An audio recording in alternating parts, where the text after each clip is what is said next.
we are here. Good. It's Monday evening in the city. DJ Absolutely. LRoy. How you doing, Night Watchman? Feeling good, feeling good. All right, all right. Which is hard to do these days. Absolutely. It seems like one evening blends into the other, Absolutely. you know. But we're gonna have a nice little show. We're gonna Yeah, do, yeah, yeah. We're bringing on the heavy hitters. absolutely a little free form. We're gonna talk about sports, politics, and everything that makes us who we are. All right, so who we got? We got, of course, the man, the myth, the legend, GG, OG. GG the OG, Glenn That's right. Gilliam in the house. In the house. What's going on? Hold on. Back up for a second. What is he wearing there? Holy moly! Yes, Oh, this yes. is a small tribute to the real man, myth, and legend that is Lewis Hamilton of Silver Arrows Mercedes Benz, and he got his 91st victory. But we'll talk about that. Well, hold on. You mean he's not there in your house? What's up? Shucks. Okay. Yeah. All right. Forget. Okay. Check the news. All right. And, So, and I would say a very opinionated young G, Johnny, or Ja, we say. What's Johnny up, Ja? JAH. Not much. How you guys doing? All right. And what's the weather like there in North Adams, buddy? Cold. Cold in the mountains. All right. Well, gentlemen, of course, you know what? A night watchman. We can't start this bad boy out without really covering the bases as it Okay. relates to something that we just witnessed recently, and that, of course, is the man, the king, getting his ring. What do you think about LeBron? Let's start it off, man, guys. Oh, look, I gotta go to the bathroom, man. I'll be right Oh, back. Wow, you're gonna do LeBron like that? No. Okay. Please, LeBron aficionados, don't Twitter me or whatever. Okay. No, look, I mean, the problem is when you start off with the king. I mean, he got that name before he'd done anything.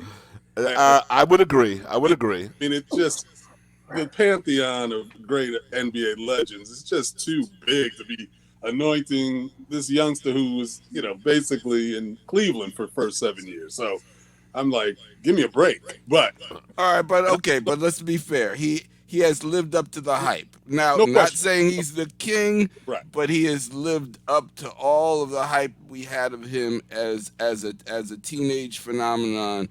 He's developed. He's had an amazing career. Well, I mean, look, and I'll just say, and I don't want to hog this up at all, especially talking about LeBron, but I'll give him the crown on the stuff he's done off the court more so. I'm not a big fan of his on the court game, but off the court, the mere fact that he was able, with his mom, to surround himself with his own crew and come up with, no handbook. I mean, this guy has made so many correct decisions as a young man, a teenager coming through. All kudos to the way he's handled his business life, no question. Except for that trip to Hong Kong. Anyway. You're a nitpicker, brother. You're a I'm- nitpicker. Come on. sorry. But on the real side, let's talk about that aspect of it. Is he the king of athletes as far as being able to maximize, leverage his on court persona into something that's not only a viable business entity, but also can do public service and community good? I would say you got to put him up right there in consideration for that too. Because Michael Jordan's not even in that realm. Not at because, all. In all of his years. Yeah, and the other thing is, all right, even on the business point. Now, I'll say this: Michael Jordan, through the Jordan brand, definitely took the game to another level in terms of leveraging, celebrity platform. He changed the game because before him, the only people really balling at that game was like Arnold Palmer. Actually, Arnold Palmer started celebrity endorsements. He created the business that came out of that, and so he was he was doing huge. He was the one that really started. They started putting his name on everything. They put his Well, name yeah, on his manager. Ice T. you know. You No know. doubt. So, John, this is your era. Give us your thoughts about LeBron or the King. It's, I mean, the Jordan and LeBron comparison is a weird one because their games are different. Okay, yes. If you want to talk about Jordan, the closest comp to him is Kobe, obviously. Mm, mm. The reality is Jordan led his team in scoring in the finals, but what other stats did he lead his team in when they won? Because I believe that was Pippen for the most part. LeBron leads the stats across the board, not just in scoring. He does the most for his team. And I said multiple times, when Jordan left the Bulls the first time around, the Bulls were still a good team. They didn't win, but they were still a good team. Yeah. LeBron took Cleveland to the championship with no one. And then he left, and the Cavs were the worst team for 4 years, and he went to the finals for 4 years straight. He left the Heat. The Heat weren't contenders until recently. And the Cavs were in the finals for 4 years. He leaves the Cavs. The Cavs have been a laughingstock since he left. And the Lakers are now champions 2 years later. Come on. We're talking about impact on a team and what they do for the game and what they do for their team. There's been no one close to what LeBron has done. So if you want to talk about scoring and the killer mindset and things like that, yeah, Jordan's a ridiculous thing. But you also talk about the marketing and the branding. Magic and Bird came out and had the Converse deal and things like that. If it wasn't for Jordan getting the exclusivity with Nike at the time, and then putting him everywhere with the Spike Lee commercials and things like that, and the Space Jam and all this, he was the first real marketing star in the NBA. Like Absolutely. And that's why the legend of Jordan is what it is. Mm-hmm. Mm-hmm. And now we have the day and age of social media, and everyone has all these deals and things like that, that LeBron gets lost in it. But you talk about the expectations we put on a kid at 14, I would say he's not only lived up to those, but he's also exceeded those expectations. Oh, yeah. Oh, Right. yeah. Yeah, I mean, and I'll just say, I mean, it's just. The guy's 3 championships, I think Jah's 3 championships on 3 different teams, finals on 3 teams. What more do you want? Like, he's been to the finals more than Jordan won it. We do have to acknowledge the level of competition has changed. The kind of competition that Jordan came through, I think the game was different, of course. Yep. Those boys were doing everything but You're right. Because when he beat KG, James Harden, and Westbrook, that was nothing. When he beat Steph Curry, Klay Thompson, and things, that was nothing. When he beat Kawhi and the Spurs, that was nothing. Like you're acting like Bro didn't play competition. Like I mean, I don't want to say it was nothing. Just that it was not Detroit. It was not Boston. It was not the Lakers. It was not. I mean, really, it was not the Lakers without Kareem. You're absolutely right. And he didn't play Detroit in the finals. He never played Boston in the finals. No, he didn't have to play. He had a bad back at the time. Conference. He never got through Larry Bird and the Celtics when Larry was healthy. Okay. I mean, I would beg to differ. Absolutely right. Okay. And Night Watchman, you would agree it's sometimes difficult to compare across eras. Of course, eras. Yeah. Are you kidding? That's why we love this, because we can make an argument that can never end because it can never be definitively proven. So the argument is also like this: if Magic does not retire as quickly as he does he not go on to possibly win more championships, get there, and then his legacy might be better than Jordan's at the end of it with rings? The only argument that people have to compare Jordan to LeBron is 6 rings. That's it. What other arguments do you have? Well, wait. Okay, I'm just gonna say, if you had a final shot to take for your life, who do you want taking, Jordan or LeBron? In that, I want Jordan because Jordan's a scorer. But if Jordan's a scorer, but if I had to choose, who would I rather play with in 4 quarters of basketball to win a game? I'd pick LeBron. Okay. We'll just agree to disagree on that. But okay. You're acting like I think your points are fair. I just think that for what Jordan had to come through and the kind of physicality of the game that he had to deal with, and look, LeBron is built like a linebacker, and he's taking advantage of that. I mean, he barrels down the lane more than he does anything else these days. And you better step aside. That's right. Yeah, I ask you this. So you're telling me if LeBron James could hand check and play in the 90s and the 80s, he would not be having more fun with the physicality? Well, I'm just saying, if he had to deal with the likes of, you know, he would run through them. He had to deal with Detroit. If he had to come through Bill Laimbeer and those guys. I'm sorry, Rick Mahorn. Rick Mahorn might think if they had all three of them, and Rodman might want it, but they don't want that smoke.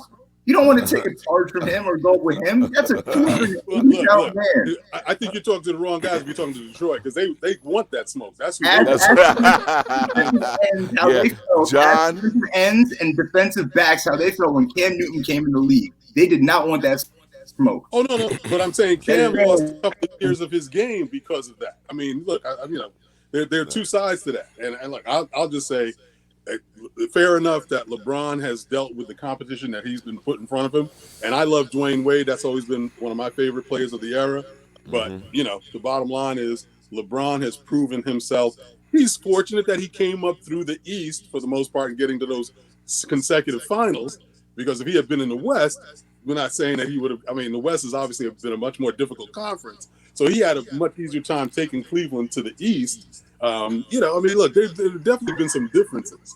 I mean, you know, that's why we love it, right, Bob? That's the narrative. You're speaking about the teams that have been in the East, the Big Three Celtics. We're acting like when he came in the league, the Knicks were still actually decent when he came in the league. You know, they were before Stephon Marbury had they were good. They were look, I mean, hey, if Jordan had stayed in the game, and granted, I love Hakeem. And I think they would have given them a run. It would have been an exciting finals to see Houston play the Bulls. That would have been great because, needless to say, I think Hakeem might have gotten one of those championships. But it's fair to say, as you were talking about with Magic, it's fair to say that Jordan might have had a straight run of 8. I mean, you know. If you watch The Last Dance, I did. He was out of it mentally. He wasn't there. No, look, okay. If his father doesn't get killed on the side of the road, yes. That is true. That is absolutely true. Any number of things didn't happen. I mean, I'm just saying, straight basketball, if we're talking about the team that was put together and was running through the league, if those teams had stayed together for those 2 years and Jordan was on it, it's a fair chance that Jordan could have ran off 8 straight. I mean, agreed. But you know, again, we don't fully know. When he came back, they lost to Orlando. It's not like, you know, it's not like he was gone the entire time. I mean, it's not like, oh, he came back and they automatically won again. They lost. You know, Shaq and Penny beat them. Like, right. He came back half the season or something. Yeah. So Night Watchman, it's obvious here that the GOAT is going to be debatable until for the rest of our lifetime. I love it. Listen, we got to keep the black barbershops in business, okay? Yeah. You know, some people they're not going for the cut. They're going there so they can have a platform to argue for their candidate. Absolutely. Right now. It's different things because everyone has different styles of what you like in your play, you know? Like, I personally, for how I grew up end of the Jordan era, so I saw him playing Utah, were my first basketball memories. And my favorite player wasn't Jordan or Karl Malone. It was John Stockton. What? How did he get on this show? John Stockton, all-time leader in assists, first of all. Oh, no, we're not going to get into this conversation. It was like 70% from the field. And he also played great defense. How are you hating on John Stockton? And his name was not an athlete. And his name was John. That's right. I just can't get him. Come on. You know, his fingers are empty. I don't know. There you go. The rings. Okay. All right. Well, fastball, 93 miles per hour.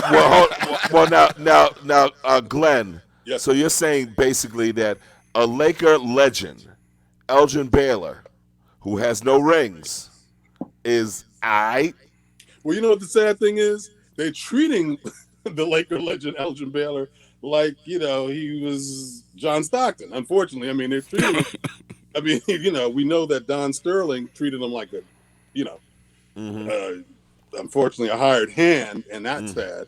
And I thought, as far as Adam Silver, who gets too much credit for a lot of things, he didn't even support one of the pillars of the game. Of course, Elgin Baylor, he's a pioneer, he's a pillar, he's a legend beyond. And it's sad the way he was treated when the Clippers were finally sold and the franchise was taken away from Don Sterling and not his wife, who got the chance to sell it to Steve Ballmer for glove compartment change. I mean, it's just, it's that's a sad thing. No, you don't have to have a ring to be considered a legend. Wait, what you driving that you can fit that in the glove compartment? A tank. He's got Bitcoin. What do you want? What did I know? No, I mean, look, but that's what's in his couch cushions is $2 billion. I mean, this guy, and now he throws Doc overboard. I'm like, wow, oh, really? Wow. Oh, so yeah. Ty Lue's going to lead you to the promised land. Okay. You have to say something about incoming coaches, though. Sometimes the change does switch the culture. If you look at things like the Bucks in football with Tony Dungy, built that defense with Joe Recruiting. Don't get me. Was so, he just gentlemen, trying to push my buttons today? Gentlemen, where are we pivoting? Are we staying there with coaches in the NBA, or are we going to football? Let's go to coaches for the NBA, Alex. Let's go. Okay. Okay. So go ahead now. Well, I'll just say this because this was something that Stephen A. jumped on, which I have the same gripe. I love Steve Nash. I think he's a great player, obviously. He has a great rapport with other players. He's done a great job doing individual coaching. The guy's never coached a little league team, a AAA, or what do you call those? Not the AAA. AAU. AAU. I mean, the guy hasn't coached anywhere. And now he's got the starting job, the starting head coach for the Brooklyn Nets. So back up for a second. Glenn, what are you saying? Are you saying that some Brohams were passed over?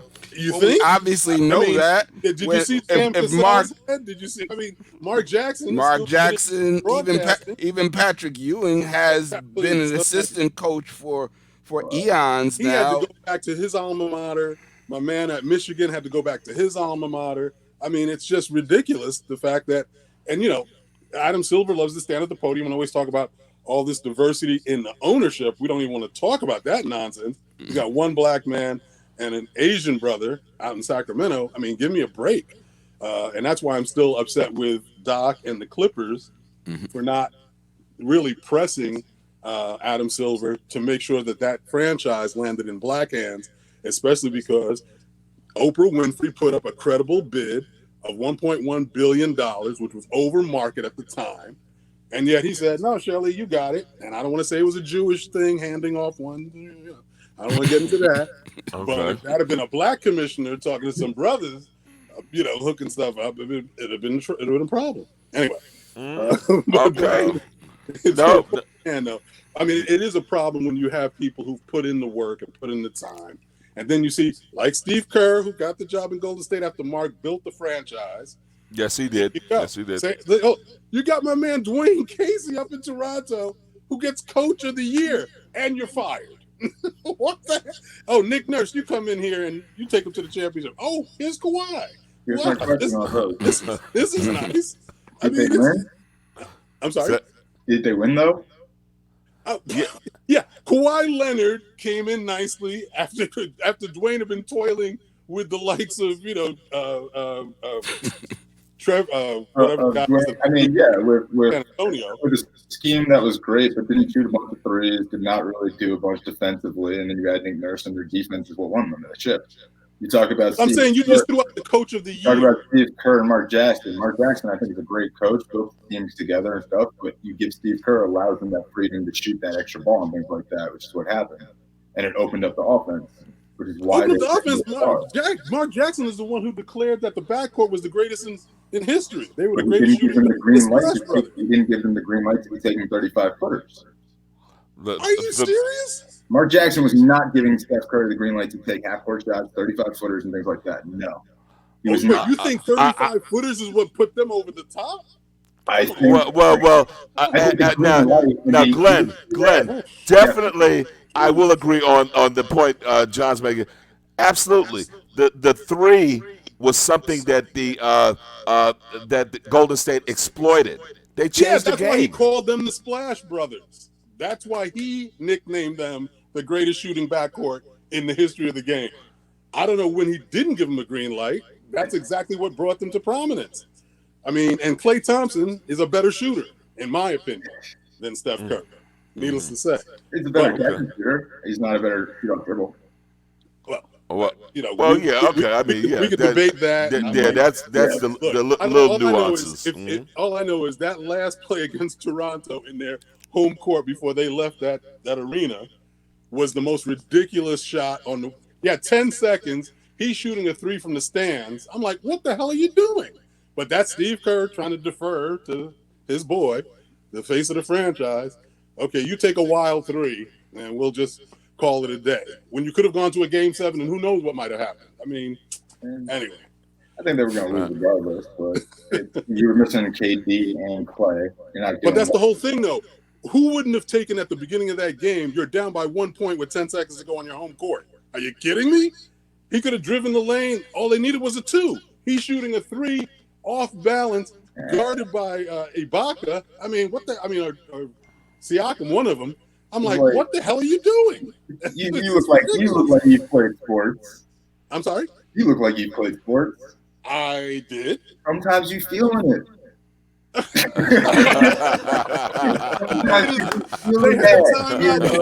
This was on a play. You had Iguodala throwing it across the court. Doesn't matter. All sense goes out the window when you're feeling it. You know. You're gonna tell me you played ultimate frisbee, right? Or something? What do you? I play sports, and sometimes it's I feel the game plan, but let's just. I got the hot hand right now. If it goes wrong, I'll take the blame.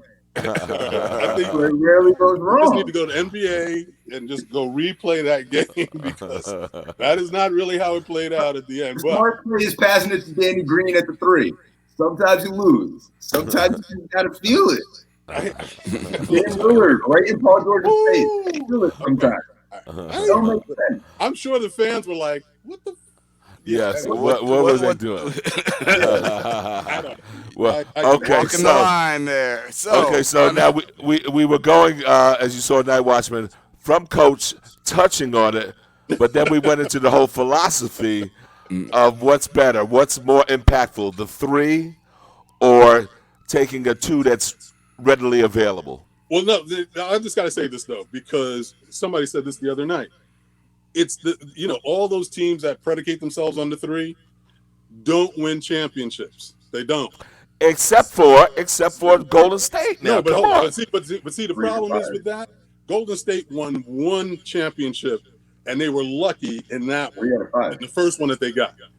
They went to 5 finals, but they only won 3 championships. Right, they won 3. And the mere fact that they could win 73 games, lose after being up 3-1 to your boy, the King.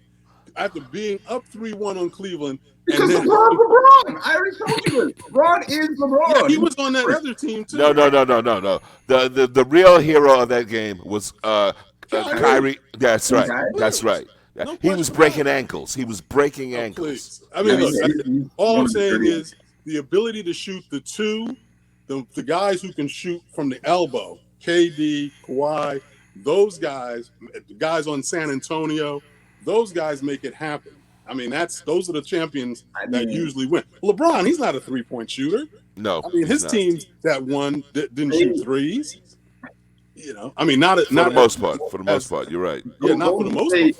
Golden State beat Cleveland when they had KD because KD walked up in LeBron's face and hit a 3, like 5 feet behind. Yeah, but if you look at KD's scoring throughout most of his career, it's never been predicated on threes. KD won 450 a game. He could shoot from 3 all day. That's not how you win. So, we're wasting all this talent talking about the past. Let's talk about your prognostications The Knicks, baby. for the future. Okay, because so my prediction, we do Go certainly do. Thibodeau. We, Yeah. we certainly do know that good old the legend Pat Riley coined the phrase that he actually paid for, and that of course is three-peat. The Lakers under LeBron potentially could win 3 championships in a row. What are you drinking again? I'm sorry. Are you on drugs? They're not Okay. Look, this was the luckiest thing for LeBron that this COVID hit, and Wow. they didn't have to hit the freak. If LeBron had to play a full season, believe me, it was the best thing for a 35-year-old's body that he didn't have to fly around the country, play back-to-back games, and still be as fresh as he was for this bubble. Oh wow. You think that's not? Look, when they lost those first 2 games to the Clippers, you think everybody was like, "Boy, LeBron's a lock to win this championship, man. He's looking." No, I'm sorry. Literally at the beginning of the The season was best the thing for loss that for the 35-year-old Celtics, I mean, guy. for the Lakers or the Clippers. One of those two are going to win it. That What's was pretty that? much the conversation. At the beginning of the season, the conversation was the Clippers or the Lakers. So he Right. was a lock. No, he wasn't a lock. They lost the first 2 to the Clippers. They Yeah. didn't play the Clippers. No, I the mean, first no. game of the season they lost. Yeah. And then Christmas And they the lost. Clippers didn't make it, though. Yeah, So hold it. But I'm just saying, though, the Paul George is haters who were on the You're not Lakers getting Paul George. bandwagon before they played the Clippers the first 2 games were all like, "Yeah, Lakers, we're gonna kill it." And then the Clippers came in there and busted them up. and was I like, would say that Yeah, but that's, playoffs you are know, a different game. Playoffs are a different game. The game slows down. It's a lot more physical. And Paul George never wants any part of it in a big moment. I don't trust him. Never Look, have. That's the reason they shouldn't have got rid of Doc, because he didn't get a full season with this squad. And that's the problem that they have. They didn't have a chance to. I mean, look, nobody, Montrezl Harrell, none of the guys who normally show up didn't show up. Lou Williams, Pat Bev, none of those guys showed up. And the mere fact that there was some inner problems with the guys who were, Montrezl Harrell in particular, who didn't like the load management benefits that Kawhi was getting, didn't like the fact that, Paul George took off more games than they'd like. They didn't have a chance to build any chemistry. That Yeah, is but- real. I but mean, the thing is, I have a hard time asterisking this year because everybody dealt with the same challenge. No one No, saw but- it but- coming. but- There's no okay. way to game plan it. And the bottom line is, LeBron and his team won it. So no denial of that. I'm just saying you can't say this played out exactly as it would have played out if there had been a full season. well, That's- but yeah. nothing Everybody ever. dealt with the same challenge. Of course, Yeah, no question. yeah. I'll say But nobody this. had Lou Williams going to a strip club to get some wings. I mean, I'll also Oh say no, this. that was predictable. That was very. In fact, there was a side bet on the Las Vegas Hilton book just for that, and I believe somebody paid off. Lou Williams and Yes, wings. yes. Gotcha. Somebody put like $10 down on that and is now walking away. on the 1% bracket. No, hey, a real. Just coming back to a real challenge though. We've got professional sports teams that are being coached, unfortunately, more and more by white guys, and are all being owned by white guys, and no one's putting their foot down with all this social injustice conversation to talk about where's the equity for black ownership within these professional football teams, which black people have been carrying on their backs for 50 plus years. That is a story that needs to be highlighted and exposed and discussed. That's a story that will never be told anywhere else other than here. No, because I hate to be cynical, but there's so many billions of dollars around football, and I'm wrong. I'm not that. I'm getting ready to say, But- Michael Jordan but- just invested $120 million into a NASCAR team. I mean, and he can't be the only owner. We can't just wait for LeBron to retire. Oh, Right. LeBron's a billionaire. We'll make him a number one. But that's all. Yeah, but like, But the problem is That's how very well. we have no leverage to force it because unfortunately people's adherence are to their team. And they run with their team, they die with their team, even when their team is owned by a racist. If you go to that city, because you live with the team that for the most part. I mean, a lot of us just shop for teams. DJ LRoy is a classic team shopper. He's a bit of a bandwagoner. But look, to be fair, all of us in New York, we've turned into team shoppers because New York team sports. sucks. Oh my God, so bad, so Ownership. bad. I mean, 73, Glenn, 73. No, but Bob, I think what you're saying is correct to a point, but it's the same thing with either the Me Too movement or with the social injustice movement. The bottom line is it is what it is until it's not. You got to fight the power. Fight the power that be. Unfortunately, it's one death too many when somebody sees George Floyd get his knee kneed on the neck and dies, over the course of 8.5 minutes. There's going to be a tipping point. Unfortunately, the Donald Sterling piece should have been a tipping point. Same with the Carolina Panthers. If you get kicked out of this league that is based on black men's performance, like the idiot in Carolina Panthers, if you're a racist, then there should be an opportunity, forget the Rooney Rule, to get a black consortium together, whoever it needs to be, and let them have the first shot at putting a credible bid on the table. It's ridiculous. We have no black ownership in football at all, and we've only got Michael Jordan, which nobody seems to want to play for. Michael's down in Charlotte. It's like nobody seems to care. I'm sorry. What's that? Kemba's on Boston. I'm sorry. He couldn't wait to get out of there. Kemba wanted to sign the long-term Supermax. Michael was like, I'm not giving you the Supermax. And there we are. My case is rested. I mean, that's the thing. Michael doesn't want to pay for talent, apparently, and nobody seems to want to play for him.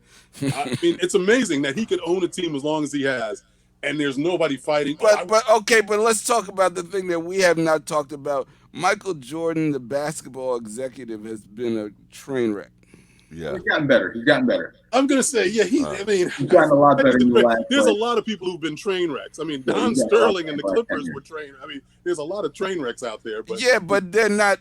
They're not Michael Jordan. There was kind of an expectation that Michael Jordan would be as an executive the Michael Jordan of executives, and he's not the Michael Jordan of executives. Hear me out, Bob.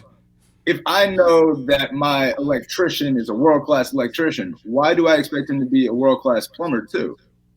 It's a different trade. No, but it's the same. Are completely different jobs. The legend of Michael is he's just the most competitive being that ever lived, and in whatever arena he's in. Now, again, it's a myth, but it's a myth that persists in the persona of Michael. It's like Elway. So Elway made the jump from player to Elway. He won a championship as an executive. I'm the biggest Elway fan. Elway is not a good vice president or GM. But how do they count it? They count it on wins. If you go with the Michael legend, what do they count with Michael all the time? They count his rings. So there's certain conversations where if you're talking about the count the ring conversation, that follows. So, Look, I think Michael's business acumen was enhanced by the fact that his mother forced him to go to Nike. I mean, the man didn't even want to go. He didn't want to give him a meeting. I mean, that was one of the greatest parts of The Last Dance, is the fact that his mother and father were the ones who actually forced him to get on the plane and go hear what the boys at Nike had to say, because he wanted to rock Adidas. I mean, wow. The mere fact that fate intervened and his mother said, "Go to Portland, okay, or go to wherever, go to Oregon and get that bag." Without that, he might be rocking Adidas or whatever. I mean, that's huge. Yeah. He didn't want to go. I mean, so I mean, look, I'll give him all the credit for navigating what he's navigated so far, but that was so much kind of laid for him I don't think he was the one who said, "Hey, let's get Spike Lee to make my commercials." I mean, some smart executive said, "Hey, we should get Spike Lee to do these ads." With this whole urban feel, absolutely. Yeah. And look, I don't blame Michael to a degree. Nike was a track shoe wannabe. I mean, that's who they were. Yeah. Who knew, like everything else, who knew that, Jeff Bezos tooling away on a bookshelf oh, this So, could be something. I mean, you know. So, that's one of the things that, when we do these comparisons out of time, they're never really fully valid because everybody builds on what comes afterwards. I think LeBron was able to build on what Michael did by having the sense to put his own team together early. Because the thing about Michael created a lot of wealth for himself and other people, but he probably created more for other people than he created for himself. Because if you notice, Michael Jordan is still not a major shareholder of Nike.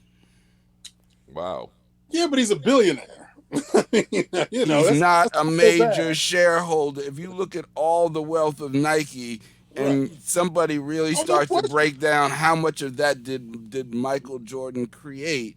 And so the fact that at No, this juncture, if you pick no up a argument. Nike annual report and you start looking through top shareholders, you're not going to see Sure. Michael's picture there. Oh, no You know, way. and Phil yet Knight says he's giving their him enough money. brand Sure. equity is Wow. directly pulled off of the brand equity that Michael Jordan created as a persona. So I'm saying that to say that, and again, because it hadn't been done, it's unfair to say, oh, it should have been this or that when he broke ground.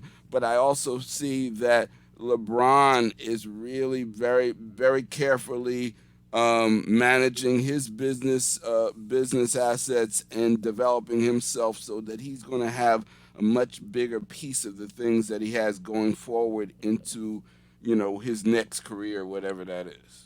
Yeah, I mean, Okay. but the sad part of that, Bob, Nike, is, I mean, look, and all I'll say is Nike obviously has the lion's share of brand ambassadors in the NBA. Hmm. Almost everybody wears their shoe. Kawhi said, "I'm gonna break with that. I'm going with New Balance. Screw Hmm. that." I mean, Hmm. Curry said, "Hey, I don't want to be just one of the pack. Under Armour, get at me." I mean, the You, bottom you line know, is there have been a ton of folks, including LeBron, who've taken that big money from Nike, and this is the part that I always say. And there's a brother who's out there making his own shoes, but why haven't we had? I mean, Jordan had made a ton of money before LeBron got in the league. Why, when LeBron, and look, we know that the Ball family, Father Ball, tried to create a Yep. shoe now, which That's right. his now, own now, son didn't want to wear. Glenn, I know that in your closet somewhere in the back you got a pair of Starburys.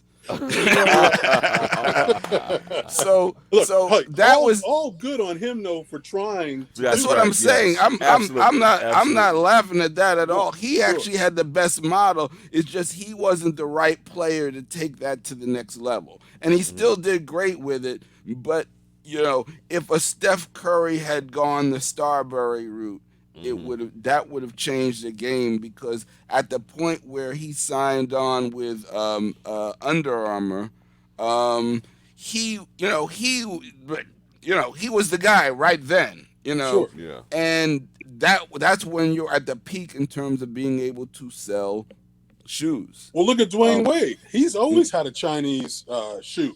He mhm. hasn't been with Nike for Right, years, right. and Really. he's leveraged it and made a Mm. smart move behind it. But that's the thing. But he didn't These create a brand for himself. Well, he did. It's not one wait, that's selling here in the wait, United wait, wait. States. Yeah. Yeah. I mean, he's got Yeah. 1.2 billion people that are buying this Okay. stuff. But no, but I mean, the sad part is for the stuff that when LeBron and Chris Paul and Dwayne Wade and Carmelo Anthony stood on that SB stage and said, "We're taking the torch from Jim Brown and Kareem Abdul-Jabbar and Bill Russell and Muhammad Ali, and we're gonna run with it." I'm like, be careful what you ask for. That's a heavy lift. Are you willing to do the work? And quite honestly, I haven't really seen that work. Colin Kaepernick has done more in that vein than LeBron or any of those other guys that were on the stage. So I'm saying, LeBron, and I'm not going to tell you, you've done great things, your school, your advocacy for voting, all of that, all of it's major. But in terms of even his own team, Maverick and all those boys, Rich, how come you haven't galvanized around the one thing you have complete control over, which is the shoes you put on? You could tell Nike tomorrow, bye bye, create your own shoe. And how many folks could he get to sign up under his label? I dare say he'd get quite a few. I mean, the bottom line is the money's there. I mean, it's just Well, unfortunate that these guys, like I say, LeBron was very, very strong until we got over to China. Well, how about those demonstrators in Hong Kong? Well, my wallet's kind of heavy You over know, here, so I can't really say. I mean, unfortunately, that did reveal a little bit, but somebody's going to do it. I just hope it's within my lifetime. So, Glenn, you did talk a second about, you mentioned Colin. So we're going Yeah. over to NFL. Of course, Why an doesn't he have a arena. job? well, before we get to Dominate. NFL, Yes. when are we getting back to Lewis Hamilton? That's what I Well, thought y'all were well, known for. well, oh, wow. Well, I mean, we could be so many places, and of course, as we do know that John, lived in London. So, Oh, cool. so John, what was Lewis like? What was the perception of Lewis there in London? What do you remember? I mean, when I was there, he was the young up and coming star, pretty much the Tiger Woods of Formula One. He wasn't as dominant, is the reality. The kind of perception and the image was bigger than the actual resume, I'd say. Okay. Well, okay. what years were you there, if you don't mind saying? 2003 till 2013. Okay. Yeah. Exactly. Yeah, I mean, well, yeah.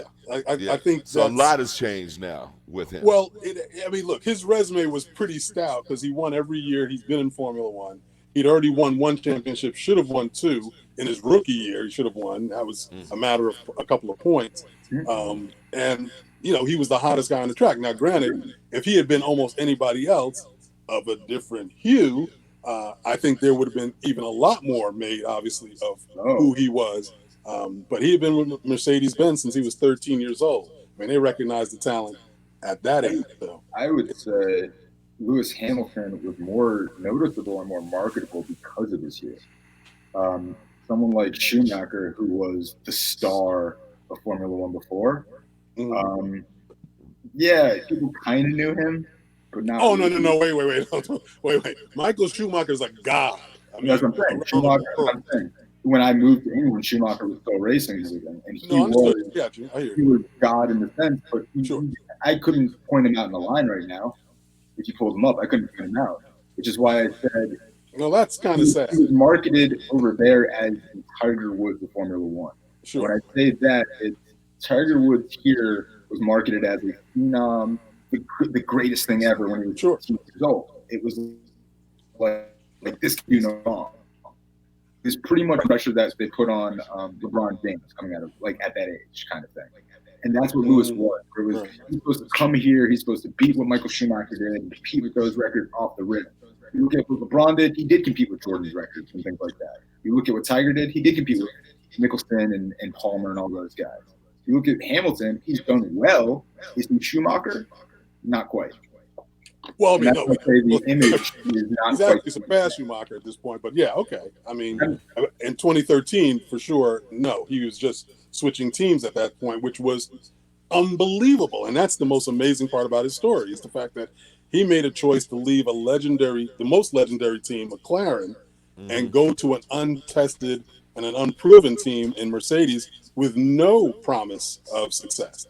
I mean, that was I only knew him at McLaren when he still had Jensen Button as his teammate. So right, I'm not really a Ricciardo fan. So yeah.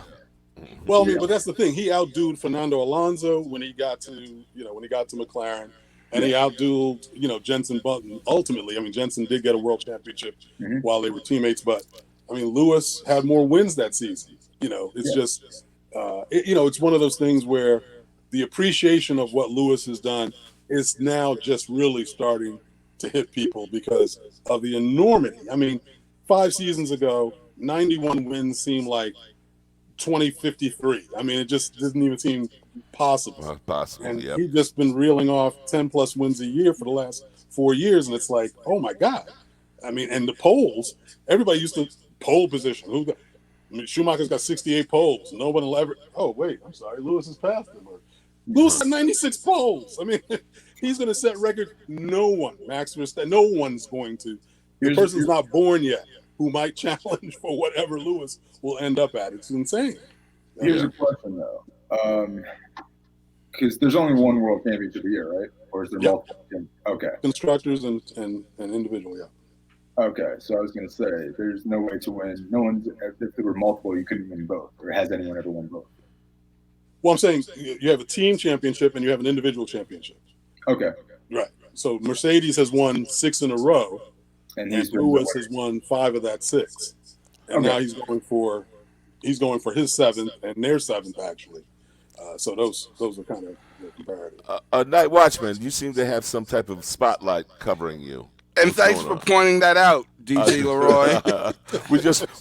we want to see the full effect of you, buddy. It's COVID. It's COVID. It's COVID? Live your life. Okay, all right, great. All right. So he's left us for a minute. Yeah. So I'll just say this: this championship this year, folks begrudgingly are trying to give Lewis props, and it's sad because, racers are egos like anybody else. Max Verstappen doesn't want to give Lewis credit. He has to defer somewhat. I mean, Danny Ricciardo doesn't want, these guys. Sebastian Vettel is getting another ride with Aston Martin next year. He doesn't deserve it. Ferrari's had the best car the last 3 years up until 2019, and he couldn't get the job done. I mean, Bob, I don't know. It's still raining. It's raining in studio. But seriously, what Lewis is about to do. And let's not forget, this boy is crushing it on the music side and the fashion side.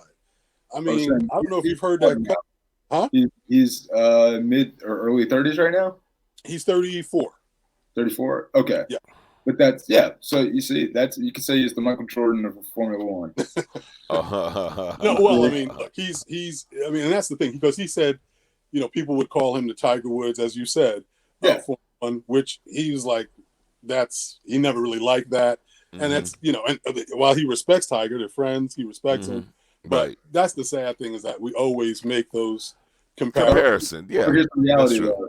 The reality is this: if I was playing tennis at a high level and I was Novak Djokovic, but I looked, and I was still me and I was an American or whatever, they'd call me the Tiger Woods of tennis. Probably so. It's a sport that is not a high contact sport. It's not a sport that predominantly has African Americans in it. Therefore, we look at the anomalies and we compare them to that, which is why when you look at, it just goes back to the Jordan thing. Is Jordan's game the same as LeBron's? Not even close. But we look at what great was in that generation, what great is in this generation. We have to compare.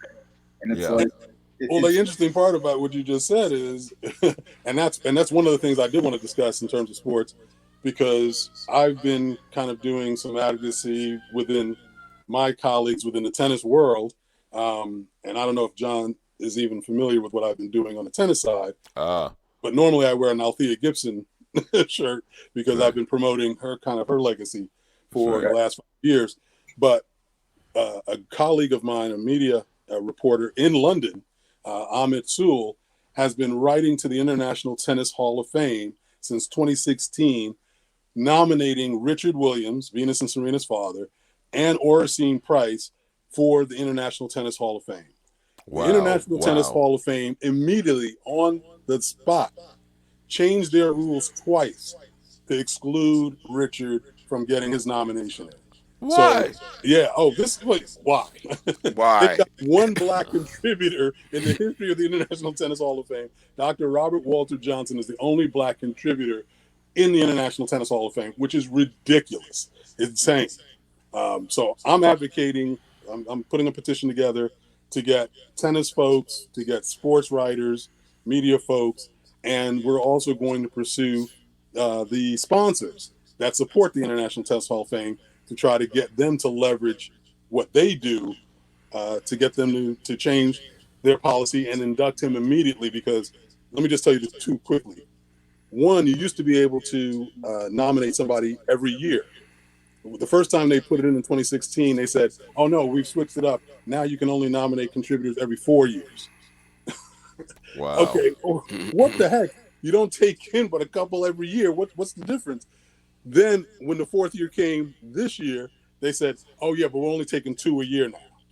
So now they've pushed it off to 2025, or they think they have. But the bottom line is the transparency, the naked abuse is obvious. And sadly, their whole board, their enshrinement board, their membership board, all these folks were white. The only black person I've seen is Katrina Adams, the former president of the USTA. Oh, Katrina. She's on there now. But the Okay. bottom line is these guys are moving the goalposts. We know what it is. It's an absolute crime.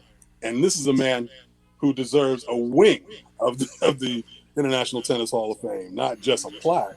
But right now, we're going to push to see if we can get that. And then we're going to push, or at least I'm going to advocate that the American Tennis Association should be, permanently enshrined in the International Tennis Hall of Fame. And the ATA is the first sports organization founded by African Americans in this country in 1916.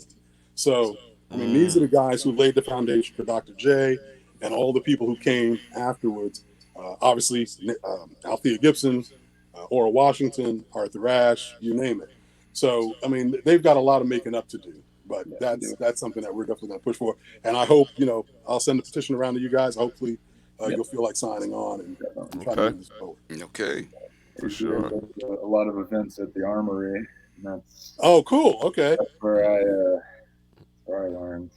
Yes. Well, I don't know if you know, but we got her. That's her block, actually, where Althea grew up, is West 143rd Street between 6th and 7th Avenue. And we were able to get that renamed to Althea Gibson Way.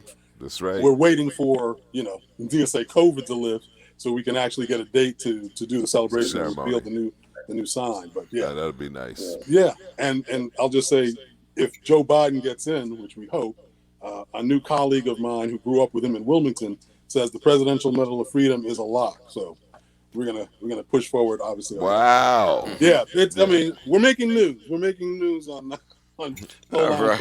All right. Okay. Very nice. So, Very Greg, nice. what about that debate with Kamala and what was that guy's name? Oh, the Fly. Yeah. Was that Jeff Goldblum or who? Oh, No, I mean, I'll tell you who I was impressed with. I was impressed with the people who make memes, because the debate wasn't even over and they had And they Fly come out. memes out.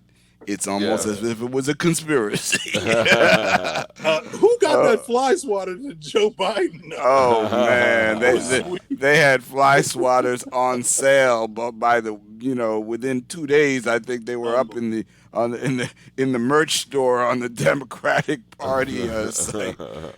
Yeah, it was incredible how Well, the sad quickly part- they did that. I'm sorry.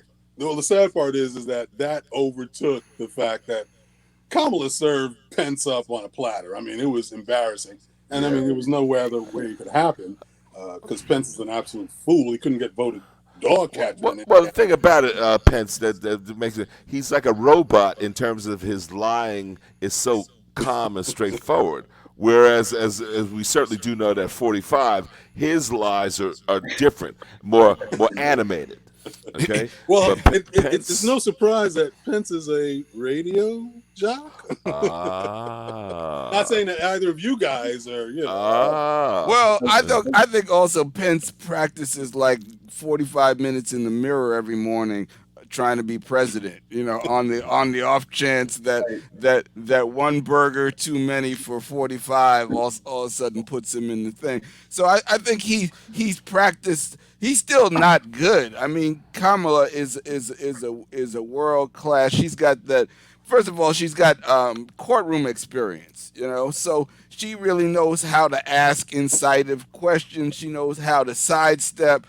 She knows what to say and not say, which is, let's face it, that's a skill that you need for a high office in this country. I saw Rachel Maddow the other day she hit Kamala with a curveball. It was at the end of the interview. She says, "Okay, I feel bad if I didn't ask you that question. Did you see the fly? And did you feel the need to just go swat him on the head?" And so Kamala knew that if she answered that question, it was a landmine. So she said, she nodded her head, but she did not say it. And then she kind of wandered around and she just basically said, and I think we should just move on from that topic. Yeah, that's my answer. But they're both laughing Yeah. hysterically while they're doing it. Yes, But I saw that. That was Kamala was incredible. smart enough, even though it caught her by surprise. She's like, no, I'm not gonna give them a sound bite on this, because then that's gonna have to, Exactly. circle. Kamala A said she life of hit. its own. Summer says she swat him on the head with a fly swatter, and it would be another thing. And that's the sad thing is that that's how you have to play it, because let's call it for what it is. The Republicans don't play fair, but Nope. they know how to score the below the belt points. They're great. They're great on that ground game. Yep. They'll pull you down in the mud and try to back you into saying something, and then they'll spin that off, and then whatever you were talking about just goes away. That was Kellyanne Conway's stock and trade. Oh yeah, that's It's right. to pivot on your question. You ask, That's right. why was he caught with the knife in the hand at the scene of the crime? And she'll start spinning about knives, and it's like, well, Democrats, you're using a knife because you tried to take away our guns, and then you're talking about guns. Yes. And Total so Vulcan mind meld. You're right. Total. yeah, That's right. so I want to give Kamala credit on that level. She's not only very, very skilled in terms of debate, but she also, she knows they're trying to pin her. In fact, she did what I call a rope-a-dope, because they were trying to back her up into angry black woman, and she's like, you're not getting that from me all night. And some people were criticizing, you should have jumped in on him. You should have, and it's like, no, she did enough. She stood her ground, but she knew if she pushed too far, they were going to try to pin angry black woman all over her. Absolutely, because And- remember, they were also talking about her eye rolls. Oh, and then, Remember? and who comes out, from the convention, of course, is Daryl Scott. He Oh, comes out no. as the Did attack he? dog, and all he does is what they like to do is like pin a 3-word saying on you, and he's like, she's the black Hillary Clinton. That's what he said. That's what he said. She's the black Hillary Clinton. It takes a because- village. it takes a villain. Yeah. And it's like, and it's association. It's like, we don't even have to have reasons. We just have to do. It's like Pavlov's dog and ringing the bell. We already got associated Hillary with all the things we hate.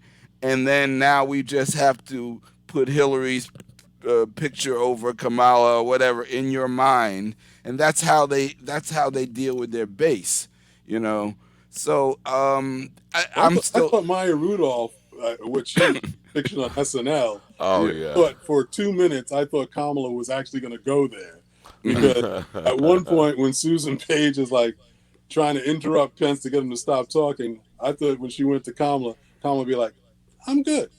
I mean, give him another shovel. He's doing fine. Yeah. Absolutely. Well, Night Watchman, you know that we're going to have these guys back. You know Oh this. yeah. Because we didn't even get on the NFL. We didn't get on the NFL, and so John already knows me and Patrick Mahomes. That's my man. All right. And that he, loser? Well, That oh loser to the wow, Raiders? wow. So folks, it's a 2-minute warning. So Wow. anything you want to express, let's get it out right now. Let's say this: the team under the radar is obviously the Packers. They're putting up numbers that are absurd.